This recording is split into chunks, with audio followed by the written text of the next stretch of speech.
આ જે બંધારણ એ કોઈ જ્ઞાનીબેને નથી બનાવ્યું, સમગ્ર ઉત્તર ગુજરાતના 3 જિલ્લાઓએ સાથે મળીને બનાવ્યું છે। ગઈકાલ રાતથી આજે વહેલી સવાર સુધી ઠાકોર સમાજનું સંમેલન ગાંધીનગરમાં હતું।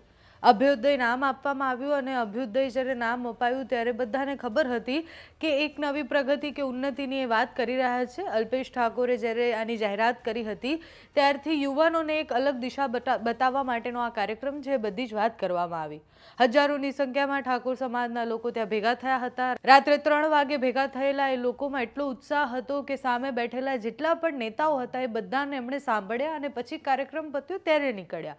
ગેનીબેન ઠાકોરથી લઈને દિગ્ગજ નેતાઓ ત્યાં હાજર હતા, કલાકારો હાજર હતા, વિક્રમ ઠાકોર હાજર હતા અને ગેનીબેન ઠાકોર અને વિક્રમ ઠાકોર એક વિષય પર એટલે ઠાકોર સમાજના બંધારણમાં ડીજેનો જે મુદ્દો હતો એના ઉપર ગેનીબેનનો ખૂબ વિરોધ થયો અને જ્યારે વિક્રમ ઠાકોર બોલી રહ્યા હતા, ભાષણ આપી રહ્યા હતા ત્યારે એમણે એવું કહ્યું કે મને બહુ જ ડીજેવાળા અને મ્યુઝિકના જેટલા પણ લોકો છે જેની પાસે સ્પીકર ને બધું છે એ બધા બહુ સતત ફોન કરે છે। હું કલાકાર છું એટલે એમની પીડા સમજી શકું છું।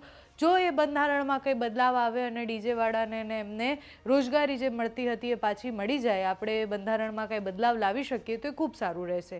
એના પછી ગેનીબેનને જવાબ દેવાનો સમય આવ્યો અને પછી ગેનીબેન જ્યારે ભાષણ આપતા હતા ત્યારે એમણે કહ્યું કે વિક્રમભાઈએ કહ્યું કે ગેનીબેન પણ આ બંધારણ ગેનીબેને નથી આપ્યું, આખા ઉત્તર ગુજરાતે ભેગા થઈને ઉત્તર ગુજરાતના ઠાકોર સમાજે ભેગા થઈને બંધારણ બનાવ્યું છે અને બંધારણને જ્યારે 1 વર્ષ થશે એટલે એની વર્ષગાંઠ ઉજવીશું ત્યારે એમાં કંઈ બદલાવનો વિચાર લાવીશું તો જરૂરથી આપણે એમાં બદલાવ કરવાનું કંઈક વિચારીશું બધા ભેગા થઈને। એટલે ગેનીબેને સીધું જ ડીજેવાળાને સ્પષ્ટ શબ્દોમાં એવું કહી દીધું કે 1 વર્ષ સુધી તો હવે આ બંધારણમાં કોઈ જ બદલાવ નહીં આવે।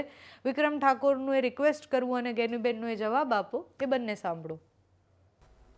પણ એક બે એવી વાતો છે જે તમારી સમક્ષ રજૂ કરવા માગું છું હું, કેમ કે ઘણા બધા મને ફોન આવ્યા, કેમ કે હું પણ એક કલાકાર છું એટલે મેં ખાસ પેલા ડીજે વાળાનો બહુ ફોન આવ્યો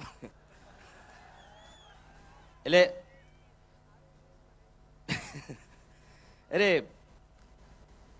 બીજું કશું નહીં, એ લોકોનું પણ શું એમના ઉપર ઘર ચાલતું હોય છે, ઘણા બધા કલાકારો ડીજીમાં જ કામ કરતા હોય છે, તો એના માટે તમે થોડુંક વિચારજો શું કરી શકો। તમે બધા આગેવાનો છો, બધા ભેગા થઈને તમે નક્કી કરજો। પણ એટલે અમારા કલાકારોની વાત છે, બરાબર? એટલે એમાં શું થઈ શકે છે તમે બધા આગેવાનો છો, તમને વધારે ખબર પડશે। કોઈ રસ્તો તમે કાઢજો તો એ લોકોનું ઘર પણ ચાલે અને સમાજ માટે હંમેશા વર્ષોથી હું ગાતો આવ્યો છું, કેમ કે પહેલાં બહુ ઓછું બોલતો હતો, પિક્ચર હોય તો ડાયલોગ બાયલોગ બોલવાના થાય, પણ જે તે સમય મેં ગાવાનું ચાલુ ત્યારથી સમાજ માટે મેં ઘણા બધા ગીતો લખ્યા છે। મારા મોટા ભાઈ જીવરાજભાઈએ પણ, જેમ કે જાગો જાગો ઠાકોરો જાગો જમાનો બદલા, મારી પાસે વિક્રમભાઈએ માગણી મૂકી અને એમને વાત કરી કે બેન આ ડીજે વાળાની એમની માગણી છે એટલે હવે આ જે બંધારણ એ કોઈ જ્ઞાનીબેને નથી બનાવ્યું, સમગ્ર ઉત્તર ગુજરાતના 3 જિલ્લાઓએ સાથે મળીને બનાવ્યું છે અને એ દિવસે એવી જાહેરાત કરી છે કે આના 1 વર્ષ પછી 4/1/2027 રોજ જ્યારે એને 1 વર્ષ પૂરું થાય અને એની ઉજવણી થાય એ ટાઈમે ચર્ચામાં મૂકીશું અને એમાં તમે પણ બધાએ આવજો।